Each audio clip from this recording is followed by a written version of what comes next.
Bonjour tout le monde, j'espère que vous allez bien. J'aimerais vous partir d'un, sujet concret pour que vous compreniez bien que la peur peut vraiment faire changer et les perspectives des gens et leur comportement.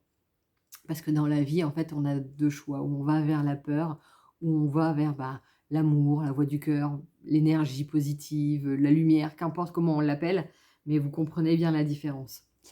Et là, cette nuit, il m'est arrivé parce qu'en fait, on a eu un gros orage cette nuit et là, nous, on a 2 chiens qui n'aiment pas du tout le tonnerre. Donc comme, il y en a un surtout, qui panique vraiment ça m'a réveillée, je suis descendue pour les calmer, puis je suis passée un peu de temps avec eux et pour lui se calmer, en fait, il a besoin, d'être contre moi, en fait, de se rassurer comme ça. Or, il y a un pouf sur lequel je mets mes jambes et ils ont le droit de monter sur le pouf, les chiens. Ils n'ont pas le droit de venir par contre sur le canapé, par exemple. Et il y avait l'autre chien qui s'était posé là et qui lui, le dominant d'ordinaire. C'est vraiment plus lui qui suit et qui fait les choses et Lucky, celui qui avait vraiment peur, d'ordinaire, voilà, il lâche quand l'autre veut prendre. Lui, il rentre pas dans ce genre de truc. Mais là, comme lui, il avait peur, même si j'étais pas loin, même s'il y avait pas mes jambes, mais que je lui faisais des caresses pour le calmer et cetera, c'était pas suffisant. Il voulait vraiment être collé à moi. Et donc là, lui, il est venu sur ce pouf et il a carrément poussé l'autre et l'autre, comme il était collé à lui, il a pas apprécié, il est parti, il a laissé. Mais ça m'a fait voir, en fait, la différence de mode de fonctionnement que Lucky a d'ordinaire vis-à-vis de l'autre qui s'appelle Nice-T et qui domine d'ordinaire la situation. Et là, non, là, il avait peur, donc là, c'était son besoin à lui. Son besoin à lui, c'était, «Moi, je veux me coller là» et cetera et cetera et cetera.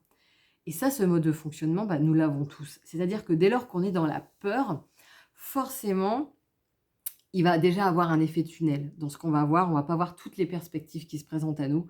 On va pas voir toutes les possibilités. Au contraire, on peut peut-être même avoir un langage beaucoup plus négatif parce qu'on est par la peur et ou on a un côté qui peut être paralysé ou que ça peut ramener aussi à d'autres blessures, à d'autres traumas. Enfin, on est dans une énergie qui n'est pas, des mieux et donc on va pas forcément agir de la même manière, réagir de la même manière, se comporter de la même manière et ça, faut le comprendre chez chacun d'entre nous, donc pour nous, mais aussi pour les autres. En comprenant ça, il peut se passer 2 choses. La première, c'est que, effectivement, ça peut être un entraînement pour chacun d'entre nous d'apprendre parfois à se dire: «Attends, là, je me pose, qu'est-ce qui est en train de dominer là? C'est la peur ou c'est l'amour?» De manière à changer de voix et voir la différence que ça fait justement. D'autres moments, et en parallèle d'accueillir pleinement qu'on était dans la peur, d'accueillir ça et cet état et ce que ça implique pour comprendre les choses et peut-être les faire évoluer. Et en parallèle, ça permet, parfois de mieux comprendre l'autre. Parce que, quand que tu te reçois une certaine énergie de l'autre personne, justement cette énergie de peur où tu comprends pas pourquoi d'un seul coup il se comporte comme ça, quelle est son énergie. Si tu prends aussi du recul sur la situation et tu dis: «Attends, là il est en train de parler, mais à partir de sa peur». Donc là, on revient à quelque chose de très, primitif de, je fuis, j'attaque ou je me fige et je change les éléments pour répondre finalement, pour essayer de calmer à tout prix cette sensation de peur. Et là, en fait, une nouvelle perspective va pouvoir avoir lieu, ce qui va amener avec l'autre personne peut-être beaucoup plus de compréhension, beaucoup plus de compassion, peut-être d'échanger avec cette personne pour aussi, comprendre, «Oui, OK, je comprends là que tu as eu peur, mais comprends aussi l'impact que ça a eu sur moi». On en revient à notre vidéo que j'ai fait sur l'importance de s'exprimer, n'hésitez pas à aller la voir.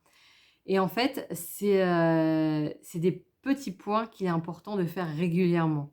Qu'est-ce qui prédomine chez moi et qu'est-ce que ça implique là quand je suis dans la peur?